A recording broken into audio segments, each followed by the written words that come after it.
বরণীয় মানুষ, স্মরণীয় কথা।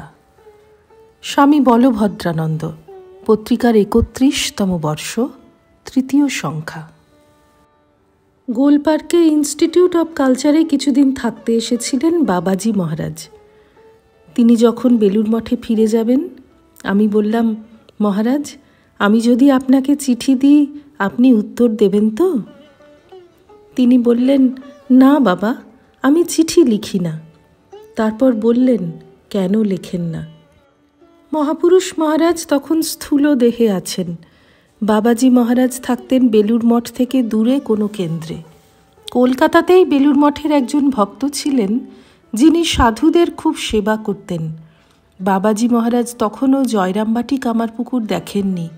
দেখার খুব ইচ্ছে, কিন্তু হাতে পয়সা নেই। আশ্রমও এত গরিব যে নিজের তীর্থভ্রমণের জন্য পয়সা চাওয়া সম্ভব নয়। ভক্তটি সাধুদের খুব আপনজন ছিলেন বলে বাবাজি মহারাজ অনেক ভেবেচিন্তে তাঁকেই সব খুলে লিখলেন। তাঁর দেওয়া অর্থে বাবাজি মহারাজের জয়রামবাটি কামারপুকুর দর্শন সম্ভব হল। 2 জায়গায় কয়েকদিন কাটিয়ে তিনি বেলুড় মঠে এসেছেন। এদিকে ভক্তটিরও খুব তৃপ্তি হয়েছে যে তিনি একটি অল্পবয়স্ক সাধুর জয়রামবাটি কামারপুকুর দর্শনের আন্তরিক ইচ্ছা পূর্ণ করতে পেরেছেন। তিনি খুশি মনে মহাপুরুষ মহারাজকে সেই কথা বললেন। এই কথাগুলি বলার পর বাবাজি মহারাজ আমাকে বললেন, আমি মঠে গিয়ে মহাপুরুষজিকে প্রণাম করা মাত্র তিনি গম্ভীরভাবে বললেন, তুমি জয়রামবাটি কামারপুকুর দর্শনের জন্য অমুকের কাছ থেকে টাকা চেয়েছিলে? আমি অধোবদন। বুঝতেই পারলাম যে মহাপুরুষ মহারাজ অত্যন্ত অসন্তুষ্ট হয়েছেন। আমি বললাম, হ্যাঁ মহারাজ। তিনি বললেন, কেন তুমি সাধু হয়ে অন্যের কাছে হাত পাতলে? আমি ক্ষমা প্রার্থনা করলাম, বললাম, আর কখনো এই ভুল হবে না। মহাপুরুষ মহারাজ বললেন, শোনো, এরপর কোনো দিন তুমি কারো কাছে কিছু চাইবে না। তোমার যা দরকার আমি দেব। তারপর থেকে বাবাজি মহারাজ কোনো দিন কারো কাছে কিছু চাননি। চিঠির মাধ্যমে চেয়েছিলেন বলে চিঠিই লেখেননি আর কোনো দিন। আমাকে বললেন, আমার কোনো দিন কোনো কিছুর জন্য অসুবিধে হয়নি, সব মহাপুরুষ মহারাজ জুটিয়ে দেন। আমি ইনস্টিটিউট অব কালচারে যোগদানের 2 বছর পর 1978 সালে দক্ষিণবঙ্গে খুব বন্যা হয়। আমরা সাধু ব্রহ্মচারী ও কর্মীরা বন্যাত্রাণের জন্য বাড়ি বাড়ি গিয়ে চাঁদা তুলেছিলাম।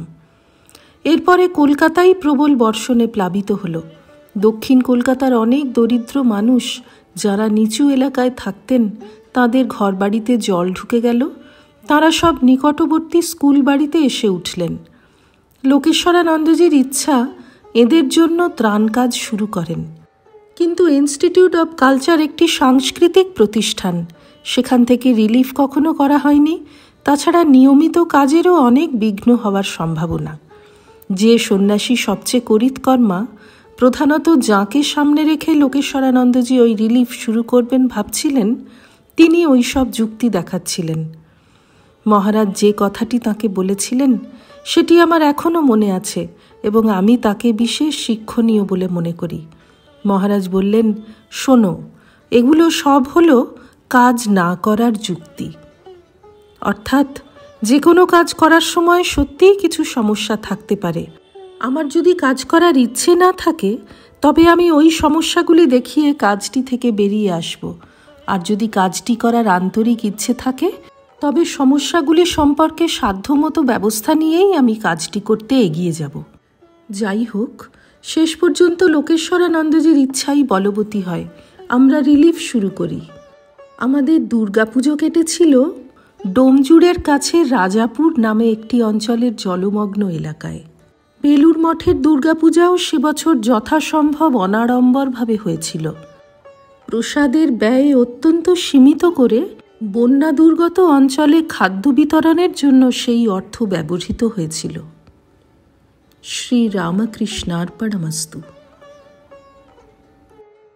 নিবোধত আজকের পাঠ আপনার ফোনে রোজ পেতে চাইলে সাবস্ক্রাইব ও বেল আইকন দুটোই ক্লিক করুন।